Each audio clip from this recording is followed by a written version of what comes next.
really wanted to play pro baseball. And as I got going in my football career, I made the freshman football team. We were 0-8. I was the backup quarterback. They never put me in the game. And the fact that I could look at it many years later, from being a 14-year-old kid to almost turning 48 now, is pretty amazing because it was a long journey. And I fought really hard over the course of a long time to be the starting quarterback. By my senior year, I got somewhat recruited by a lot of schools. One of them was the College of San Mateo, a local community college, which that could have been a fallback option.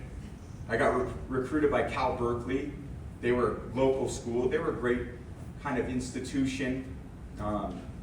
My sister had gone there, but I wanted to make a name for myself, and I wanted to challenge myself.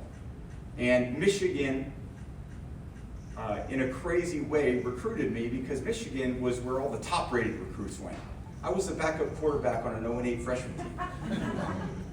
And they offered me a scholarship in the spring of my senior year. I went back to the college. I went into that stadium. It was an empty 112,000 foot stadium where they called my name, from Tom Brady, from Sarah High School, San Mateo, Tom Brady. And I looked up at that empty stadium, and that's when I decided where I wanted to go to college. Now, I had no idea if I'd ever play at that college, but I called my dad from the Detroit airport on the way home, and I said, Dad, I know where I want to go to school. And he cried his eyes out because his baby boy was leaving Cal Berkeley and the College of San Mateo to go to Michigan. And when I showed up to Michigan, as we know, Michigan's quite a bit different than California. And I needed to be toughened up. I needed to be toughened up by the Midwest and the cold and the fact that my parents weren't there to save the day. I needed to grow up. My mom wasn't going to do laundry. My dad wasn't going to bail me out for extra money for, weekend events.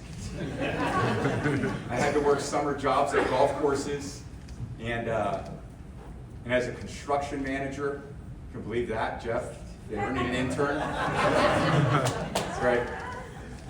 So when I showed up on campus in Michigan, I was the 7th quarterback. But I was back up in high school, and I worked hard to be the starter. And you know what I did? You know what I realized I had to do? I had to work my ass off.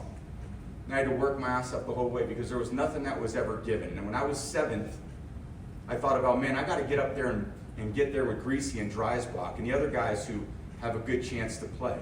And I fought really hard, and every day was a stressful moment. Every day was a day that I had to find something within myself far away from home where I had to show up and compete.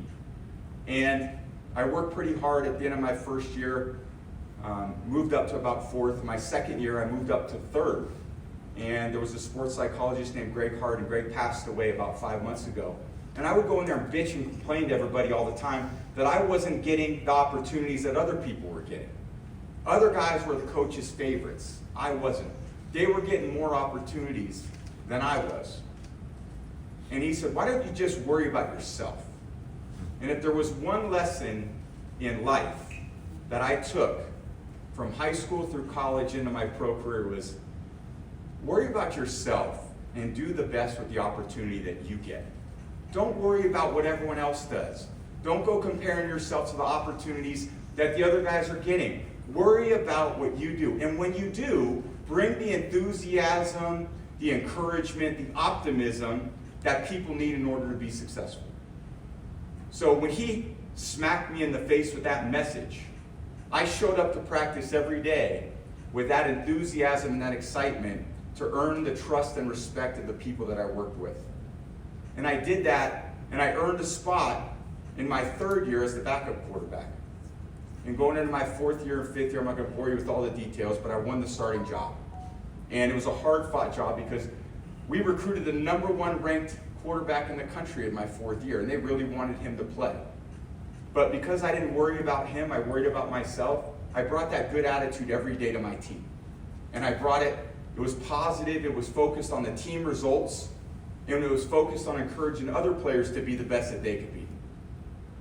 So I had a decent college career, unbeknownst by any of the professional scouts. Those are real geniuses. And that draft card got turned in the 6th round, 199th pick overall. Of course, it was a lonely couple days when I didn't get picked in the 1st or 2nd or 3rd round like I thought I was going to get picked. I had the baseball bat from that day that I was walking around the block on, hitting trees and shrubs and anything that was near me as my parents walked in front of me and behind me as a way to blow off steam. And then with the 199th pick, the Patriots called and said they chose me to be on their team, not necessarily their quarterback. So I showed up to New England, not knowing where New England was, because of course New England's not a state, New England's a region. And again, I wasn't much of a student in college either. So I showed up with a great attitude, and I showed up with the same endearing attitude that I had with my Michigan teammates that named me team captain to the Patriots, which was very different because, as we know in pro sports, it's very individual focused. It's always about me and my contract, me and my celebrity, me and my fame, what I can get from this moment. And I brought a different attitude, and I put the team first.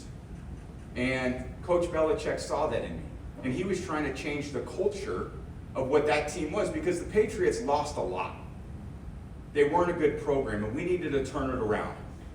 And I worked my tail off for an entire first year. I'd show up on Friday mornings when the entire team was practicing at 1 o'clock. I showed up at 6 a.m. to do workouts with the strength coach in the indoor facility every Friday, where I could work out because I wasn't good enough physically to compete at a professional level with the other guys. They were bigger, they were stronger, they were faster. You guys saw my freaking draft photo that's still out there. It was pre-digital era. I didn't realize that would, still be living that thing down 23 years later every time I see it come up on the freaking screen. But it's a great reminder to me that it's not where you start, it's where you finish. And what I wanted to work toward that day was, just like I did at Michigan, I wanted to bring that great attitude, and I wanted to earn it. I wanted to earn the respect of my coaches through my work ethic and through my commitment to the team and to the commitment to what